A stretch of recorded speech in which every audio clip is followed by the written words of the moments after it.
បន្តិចនៅនោះផងដែរថ្ងៃនេះខ្ញុំនឹងបង្ហាញបងប្អូនថាយើងធ្វើមិនឲ្យបានសបុកល្អសស្អាតបងប្អូនបាទអញ្ចឹងរឿងទី1ដែលធ្វើឲ្យសបុកជាកម្មសស្អាតបងប្អូនត្រូវតែ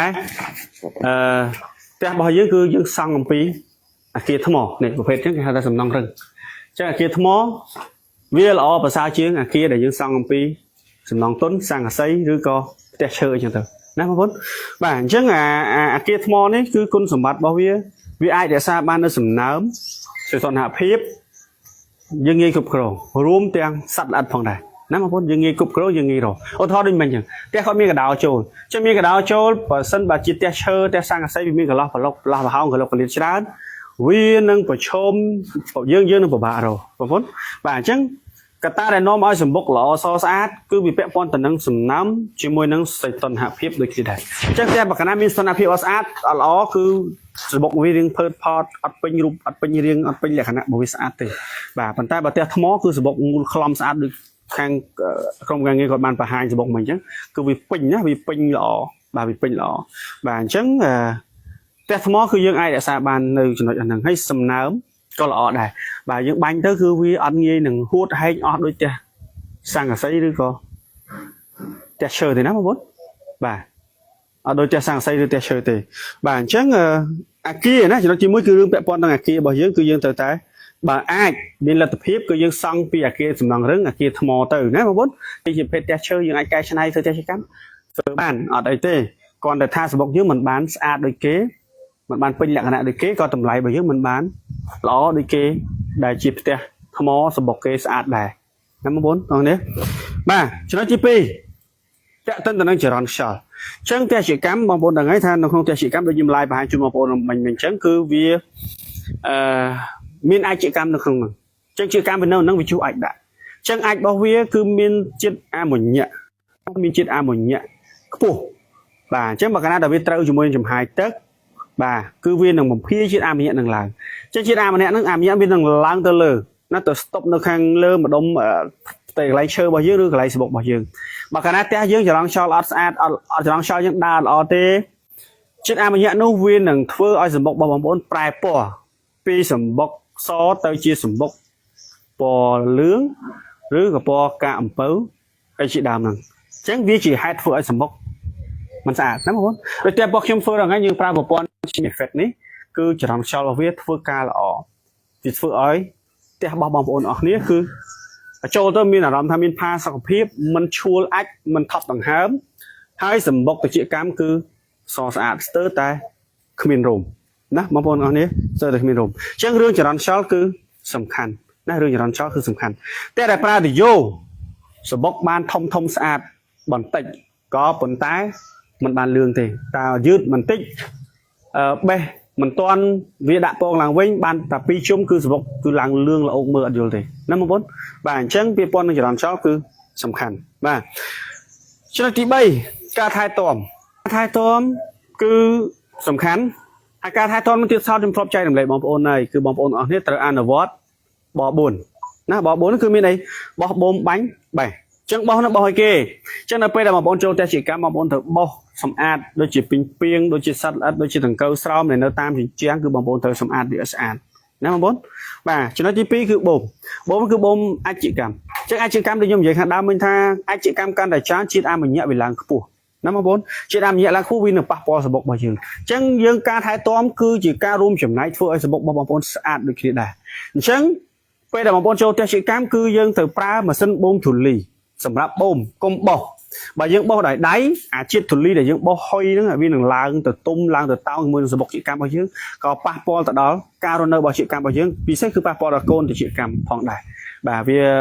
វាថប់ដង្ហើមវាធម្មតាពាក្យថាធូលីមួយគឺវានៅយើងចូលភ្នែកចូលអីវាអត់ស៊ូខ្លួនទេណាអញ្ចឹងសត្វជាកម្មកូនជាកម្មក៏វាមិនចូលចិត្តដែរបងប្អូនបាទក៏វាអត់ចូលចិត្តដែរបាទអញ្ចឹងចំណុចការបោះហ្នឹងគឺពីខ្ញុំ recommend ដល់បងប្អូនទាំងអស់គ្នាគឺប្រើម៉ាស៊ីនបូមធូលីដើម្បីបូមណាបងប្អូនហើយបងប្អូនត្រូវការខ្ញុំអាចចែកបងប្អូនប្រើបានណាម៉ាស៊ីនបូមធូលីខ្ញុំមាននៅក្នុងស្តុកបងប្អូនត្រូវការអាចតាក់ទងមកខ្ញុំចែករំលែកឲ្យបងប្អូនប្រើបានដើម្បីរួមចំណែកធ្វើឲ្យសបុកល្អស្រស់ស្អាតពួកខ្ញុំអត់បង្ហោះលក់ទេតែបើបងប្អូនណាត្រូវការអាចតាក់ទងមកខ្ញុំនឹងលក់ឲ្យបងប្អូនយកទៅប្រើ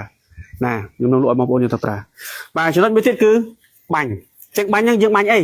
បាញ់ថ្នាំល្អិតមិនមែនថ្នាំអរម៉ូនក៏មិនមែនថ្នាំតាក់ទាញជាកម្មអីគឺថ្នាំសម្រាប់សត្វល្អិតអញ្ចឹងថ្នាំនោះយើងបាញ់ប្រហើនៅលើផ្ទៃប្លង់សេរបស់យើងនៅលើផ្ទៃសាបរបស់យើងតាមជើងជាងរបស់យើងតាមជ្រុងកែងផ្សេងដើម្បីសម្រាប់សត្វល្អិតសត្វពីងផ្សេងណាបងប្អូនបាទគឺយើងត្រូវតែបាញ់វារាល់ពេលដែលយើងចូលផ្ទះជាកម្មបើផ្ទះយើងសង់មើលទៅវាសំណើមខ្លាំងពេកយើងបាញ់ឲ្យរៀងច្រើនតិចទៅតែបើអត់ទេយើងគាត់តែប្រហើទៅបានហើយជៀសវាងសម្មាលវាកើតឡើងអញ្ចឹងសម្មាលបងប្អូនត្រូវដឹងថាវាកើតអំពីអាចតិចកម្មនៅពេលដែលវាត្រូវជាមួយនឹងសំណើមចំហាយទឹកដែលយើងបាញ់ហ្នឹងអញ្ចឹងវាកើតដោយខ្លួនវានៅនឹងអូតូម៉ាទិកអញ្ចឹងបើកាលណាយើងទុកអាចក្នុងផ្ទះយូរវានឹងកើតជាសម្មាលយើងទុកអាចក្នុងផ្ទះយូរវាធ្វើឲ្យជាតិអាម៉ូញ៉ាឡើងខ្ពស់បាទអញ្ចឹងសម្មាលនៅពេលដែលវាកើតឡើងគឺវានឹងឡើងតាមអញ្ចឹងរបស់បងប្អូនទៅខំកូនតិចកម្ម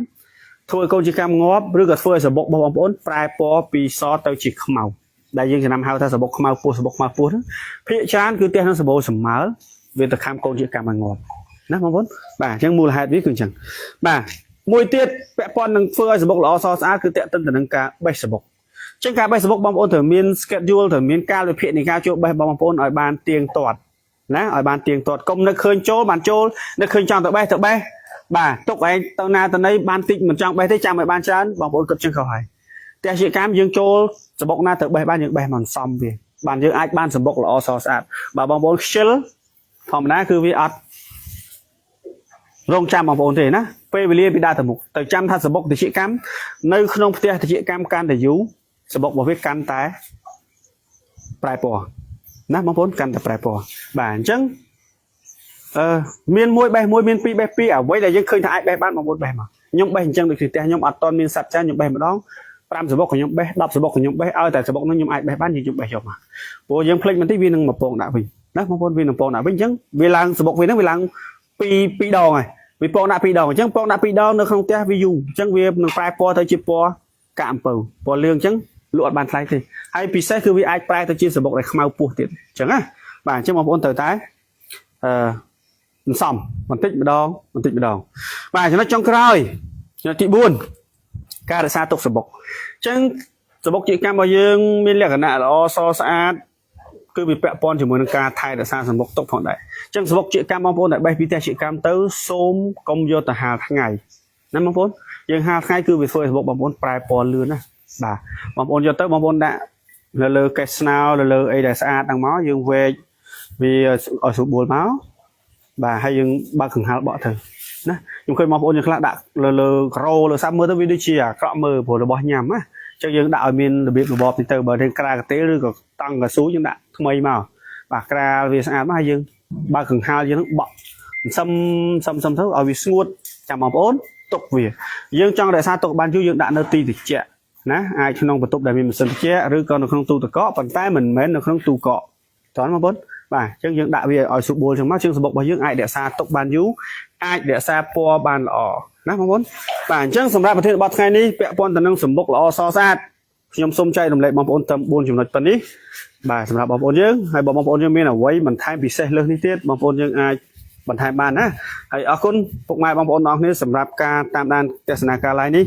កុំភ្លេចជួយ share វីដេអូនេះម្នាក់មួយឲ្យដល់ដៃបងប្អូនមិត្តភក្តិ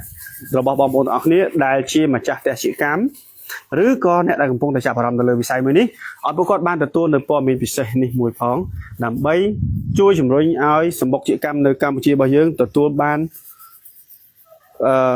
ប្រភេទសម្បុកដែលល្អនិងលក់បានតម្លៃល្អទាំងអស់គ្នាបាទអរគុណសម្រាប់ការតាមដានបងប្អូនទាំងអស់គ្នាបាយបាយ